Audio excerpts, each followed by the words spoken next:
네, 한 주의 마무리 금요일장에 대한 마감 전략 함께하겠습니다. 디스트리 문호준 팀장, KTB 투자증권 영업부 이성훈 과장과 함께할게요. 어서 오세요.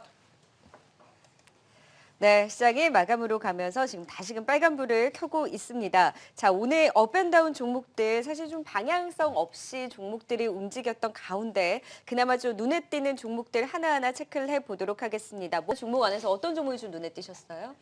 오늘 사실 2차 전지 대체적으로 다 강세를 보였는데 과장님께서도 잘 말씀 주셨지만 부가적으로 제 생각에는 그 유가 상승에 대한 영향도 아마 있지 않았을까. 네, 신재생 맞아요. 에너지나 전기차나 이런 쪽이 유가가 비싸야 또 반대 그쪽으로 이익을 얻기 때문에 네. 좋은 모습을 보였고 사실 요즘 장세는 뭔가 대장주를 꼽기보다는 유니버스 내에서도 덜 오른 종목들이 오르고 또 떨어지고 이런 것이 반복되는 것 같습니다. 네. 그래서 오늘 사실 주목할 만한 종목보다는 오늘 덜 오른 종목 찾는 게 더 중요할 것 같아요. 네. 네. 그래서 사실 오늘 시간 관계상 지금 바로 제가 2차 전지 중에 가장 못 오른 종목을 찾기는 어렵겠지만 여러분들이 보실 때 그런 종목 위주로 빠른 순환이 돌고 있는 시장이라서 네. 관련주들을 좀 관심을 가져보시는 게 좋을 것 같습니다. 모르는 종목이 대형주 안에서 삼성, SDI, LG화학이 있는데 중소형주 안에서는 봤는데 LG화학이나 삼성, SDI 덜 오르는 이 부분에 대해서는 기회를 볼 수 있나요? 네, 아무래도 사이즈가 크고 또 사업 비중 중에 배터리나 2차 전지 쪽이 거의 100%가 그러니까 퍼센테이지가 작으면 작을수록 아마 그 민감도가 낮은 상황이 많이 발생합니다. 그래서 이런 시장에서는 아무래도 중소형주를 공략하는 게 좀 더 수익 측면에서는 좋을 수 있습니다. 네. 아, 오늘도 코로나19 관련주 안에서는 문호준 네. 팀장님께서는 어떤 종목 좀 눈여겨보셨어요? 역시나 같은 대답이 될 수도 있을 것 같습니다. 셀트리온인가요? 지금 사실 오늘 같은 경우는 그러니까 셀트리온이 계속적으로 대형주다 보니까 눈여겨볼 수밖에 없고 저는 지속적으로 중소형주에 계속 네. 눈이 갈 수밖에 없습니다. 저번에도 웰크론이 5천 원대 오면 또 기회입니다라는 말씀을 드렸는데 마스크 안에서. 또 올랐고 또 지난주 이 시간에는 동방이나 캐리소프트, 삼성출판사 종목을 말씀드렸는데 실제로 한 주간 또 굉장히 많이 네. 올랐습니다. 그러니까 이런 게 지금 당장 제가 어떤 종목이 좋습니다라고 말씀드리기보다는 계속 지금 시장을 트레이딩하는 방법을 말씀드리는 게 좋을 것 같아요. 그러니까 워낙 많은 테마가 지금 형성이 되고 있고 그 테마 내에서도 순환매가 돌고 있기 때문에 지금 시장에서 이런 백신이 오른다 아니면은 이런 손소독제가 오른다 그러면은 그 중에서도 덜 오르는 종목을 투자해서 단기 트레이딩을 한다면은 사실 오히려 수익 내기는 좋은 시장이거든요. 네. 너무 욕심을 내지 말고 소액으로 그렇게 관심을 가진다면은 어려운 시장이 오히려 기회가 될 수 있으니까 좀 덜 오는 종목들 네. 위주. 그러니까 이거 꼭 테마주가 아니더라도 어떤 종목이든 지금 시장이 불확실성이 강해지고 있기 때문에 어떤 종목이든 덜 오른 종목 위주로 투자한다면 그래도 기회가 될 수 있을 것 같습니다. 오늘 같은 경우에 그동안 좀 급락에 나왔던 랩지노믹스와 같은 종목들이 반등이 나왔잖아요. 네네. 오늘 같은 날은 그러면 좀 비중을 줄일 수 있는 기회로 좀 삼으셔도 될까요? 그렇죠. 너무 지금 순환이 너무 빠르기 때문에 네. 계속적으로 치고 올라가는 종목이 지금은 없습니다. 얼마 전까지만 해도 시젠 같은 종목은 그러니까요. 치고 올라갔지만 지금은 수급이 너무 분산돼서 그런 지속성이 좀 사라졌거든요. 그러니까 테마주든 아니든 급등하면 일단은 차익 실현하고 그리고 좀 덜 오른 종목들로 갈아타는 방식이 좀 필요할 것 같습니다. 항상 이제 코로나19 관련해서 덜 오른 종목들을 좀 잘 꼽아주셨잖아요. 네. 오늘은 좀 덜 오른 쪽에서 이런 쪽을 좀 관심 가져보자라는 부분이 보이셨을까요? 글쎄요. 오늘 같은 경우는 만족스럽게 많이 빠진 종목은 없었던 것 같아요. 꼭 네. 굳이 코로나19 말고 이제 다른 쪽에서 찾아보는 게 낫겠네요. 네, 조금 이따가 자료 준비한 게 있으니까 그때 한번 찾아볼까요? 살펴보겠습니다. 네, 자 오늘 또 시총 상위주 안에서의 흐름을 살펴보면 어제 오늘 LG생활건강의 흐름이 두드러지게 나타납니다. 사실 파라다이스는 적자에 대한 좀 부정적인 리포트가 나오면서 하락하고 있는데 LG생활건강은 최근에 수급도 보면 외국과 기관, 특히나 이제 기관 쪽에서 그래도 꾸준한 매수가 들어오면서 반등이 나오고 있는데 다른 이제 중국 소비주 안에서도 좀 눈에 띄는 흐름 보이고 있는 LG생활건강의 흐름을 봤을 때 중국 소비주에 대한 희망을 여기서 좀 찾아볼 수 있을까요? 이거를 하나로 엮어서 분석을 하는 거는 굉장히 힘든 시장인 것 같습니다. 네.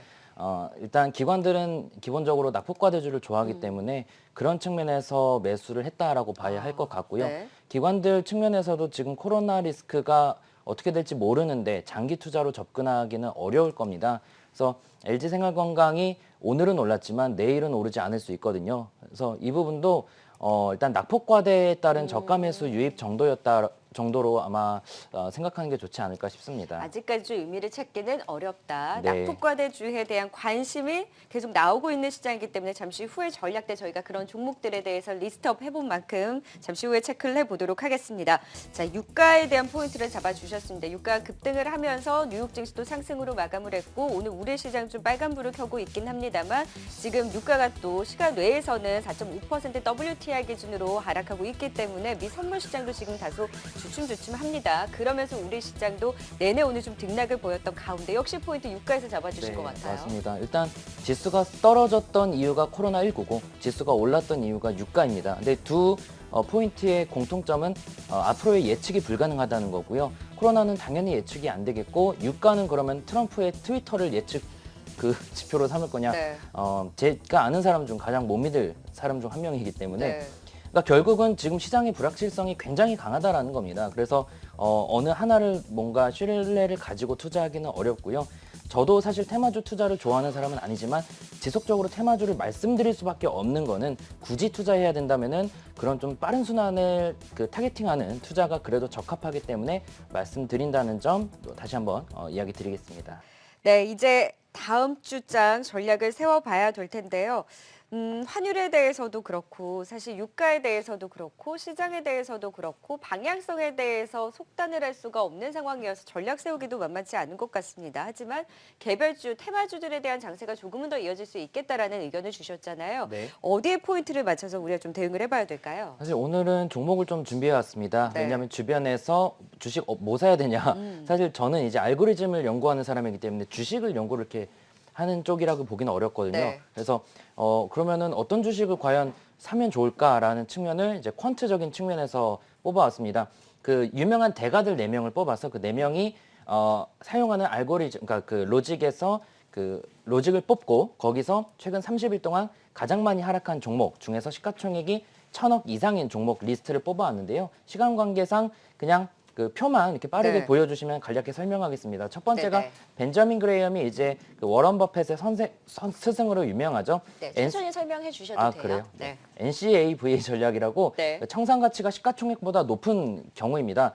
그 말이 안 되는 경우예요. 뭐냐면 정말 뭐 이 기업을 사서 팔면 그 청산 가치가 훨씬 더 올라가는 그러니까 말이 안 되는 저평가 종목인데 그렇죠. 이 종목들이 여기 보시는 것처럼 야스, 일진홀딩스, 위닉스 등등 종목들이 있습니다. 네. 그러니까 아까 말씀드린 것처럼 NCAV 전략에서 뽑힌 종목 중 시가총액이 1,000억 이상이고 최근 30일 동안 가장 많이 하락한, 즉 빠졌고. 왼쪽에서 오른쪽으로 갈수록 왼쪽에 가장 위가 가장 많이 빠진 거고요. 네. 그리고 갈수록 좀 덜 빠진 종목이라고 볼 수 있는데 네. 그래도 파트론이나 뭐 위닉스나 우리가 알고 있는 종목들도 꽤 있습니다. 네. 보통 퀀트를 하면은 정말 그 듣도 보지도 못한 종목들 나오는 경우가 있는데 네네. 그래도 나름 그런 우리가 알고 있는 종목들이 나왔으니까 사실 이런 종목들 위주로 공략해봐도 괜찮은 게 이 퀀트 로직들이 하락장에서는 정말 많이 빠지지만 상승장에서는 가장 많이 올라갑니다. 그래서 이런 종목들을 좀 소개해왔고 두 번째는 정반대의 위치에 있는 대가라고 볼 수 있는 게 피터 린치입니다. 피터 린치는 이 미국의 대가들 중에서도 수익률이 가장 높은 사람으로 유명합니다. 다른 대가들은 저평가 종목을 공략하는데 피터 린치는 성장주를 공략합니다. 네. 설명을 보면은 PEG라 그래서 PER에서 EPS 성장률을 나누는, 즉 PER이 높아도 EPS 성장률까지 높으면은 괜찮다라고 뽑는 건데 이분이 실질적으로 운영해서 13년 동안 2,700% 이상의 펀드 수익률을 냈으니까 충분히 의미가 있을 것 같고요. 재미있는 게 50이 1등입니다. 그러네요. 50은 테마주인데도 불구하고 그만큼 PER과 성장률과 비교하면은 굉장히 지금 성장을 잘하고 있는데 불구하고 저평가라는 거죠. 그 외에 제일파마홀딩스나 다른 종목들도 한번 보실 수가 있을 것 같고요. 네. 그 다음 대가 같은 경우는 조엘 그린블라트라고 이분은 마법 공식으로 더 유명한데 사실 이분이 발표한 마법 공식의 수익률은 별로 좋지 않습니다. 오히려 업그레이드된 신마법 공식, 이거는 GPA와 PBR의 하위 승률을 뽑아서 상위 20개 종목을 뽑는 로직인데요. 여기 같은 경우는 AJ 네트워크스부터 LG 헬로비전 등등등이 나오는데 이 경우는 지금 20종목이 꽉 안 찬 거는요. 이 로직으로 나오는 종목이 20개가 안 된다는 겁니다. 그래서 여기는 최근 30일 동안 하락률 상위라는 로직이 추가될 수가 없겠죠. 하지만 저런 종목들이 신마법 공식에서 상당히 저평가되어 있는 종목으로 나왔고요. 마지막은 조세 피오트르스키라고 잘 모르실 수도 있지만 F스코어는 들어보셨을 수도 있습니다. 수익성이나 재무 건전성, 효율성 9개 지표를 분석해서 0점부터 9점까지 나열을 하는 건데 9점이 좋고요. 9점에 있는 종목 중에서 역시나 최근 30일 하락률 상위를 보면 SG 세계물산부터 만도, LG이노텍 등등의 종목들이 있으니까 이런 종목들도 한번 관심을 가져보셔도 좋을 것 같습니다. 네, 지금 워낙 많이 빠진 시장 안에서 순환매가 돌면서 우후죽순 막 올라서고 있는데 그래서 데이터를 통해서 퀀트를 좀 기반으로 해서 종목들을 좀 정리를 해달라고 제가 요청을 드렸었는데 오늘 쭉 대가를 중심으로 한 이런 전략을 토대로 종목들을 말씀을 해주셨습니다. 그러니까 많이 빠져 있고 어느 정도 기준 안에서의 종목들을 선별을 해서 데이터를 기반으로 뽑아드렸다라는 점, 종목들 피킹을 하시는데 좀 선별적으로 찾아보시는데 도움을 받아보시면 좋을 것 같습니다. 이제 다음 투자 전략 종목들에 대한 흐름, 이런 종목들을 이야기해 주시는 게 순환매가 돌면서 개별주들이 많이 빠진 종목들이 막 올라서니까 이제 종목들을 체크를 해본 네, 거잖아요. 맞습니다. 이제 다음 주면 그리고 오늘 같은 경우에도 미국에서 경제 지표들이 발표가 되고 비농업 부문 고용 지표도 지금 부진할 것으로 이미 이제 예상을 하고 있는 상황에서 다음 주 전략 안에서는 그러면 계속해서 이런 종목들에 대한 전략으로 빠른 매매로만 봐야 되는 걸까요? 네, 이 기회를 삼아서 장기 투자하려면은 사실 이렇게 펀더멘탈이 좋은데 많이 빠진 종목이 괜찮습니다. 그래서 네. 이런 종목이 장투에는 그나마 괜찮고요. 장투로 붙는 종목이군요. 그렇죠. 퀀트 저는 이제 사실 나이가 굉장히 많은 게 아니니까 주식 경험이 굉장히 많지는 않지만 시뮬레이션을 정말 많이 해봅니다. 과거에도 퀀트 로직들이 상승장에서는 제일 강합니다. 그래서 이런 종목들을 좀 소개해드린 거고요. 단기로는 아무래도 좀 이 테마주 내에서 많이 빠진 종목들 위주로 하루 트레이딩 정도만 하는 게 괜찮지 않을까 싶습니다. 네, 지금 종목들에 대한 또 정리까지 해드렸고요.